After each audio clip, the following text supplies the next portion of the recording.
Ini adalah cara terbaik untuk anda mengurus simpanan emas anda di Public Gold. Pertama sekali, tuan-puan gunakan akaun GAP ni dan simpan emas secara berperingkat dengan akaun Gold Accumulation Program yang membolehkan tuan-puan membeli emas serendah RM100 tanpa perlu membeli jongkong emas dengan bayaran penuh. Yang kedua, pilih kaedah pembelian yang sesuai.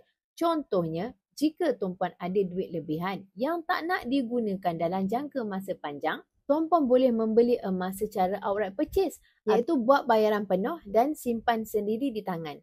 Tuan-puan juga boleh beli secara EPP, Easy Payment Purchase, iaitu bayaran secara ansuran ataupun GAP untuk simpanan yang fleksibel. Top up gram emas mengikut bajet ataupun buat auto debit yang paling terbaik. Yang ketiga, pastikan simpanan selamat. Simpan emas di tempat yang selamat seperti di Public Gold Safe, peti besi bank atau tempat khas di rumah untuk mengelakkan risiko kehilangan. Yang keempat, tuan-puan, melihat harga emas bila nak jual. Gunakan aplikasi Public Gold ni untuk memantau harga emas secara real time supaya tuan-puan boleh menjual pada waktu yang tepat. Tuan-puan wajib tahu 3 keadaan terbaik untuk jual emas untuk memaksimumkan keuntungan emas tuan-puan. Yang kelima, jadikan simpanan emas sebagai pelaburan jangka panjang. Simpan emas sekurang-kurangnya 2 tahun dan ke atas untuk mendapatkan keuntungan yang maksimum dan melindungi nilai kekayaan daripada inflasi. Yang keenam,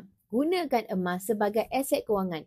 Bila perlu tunai, tuan-puan boleh menggunakan ARANU, pajakan emas tanpa perlu menjual emas tuan-puan. Yang ketujuh, jana pendapatan tambahan sebagai dealer Public Gold. Tuan-puan boleh sertai program dealer Public Gold untuk menjana pendapatan pasif melalui jualan emas dan komisen.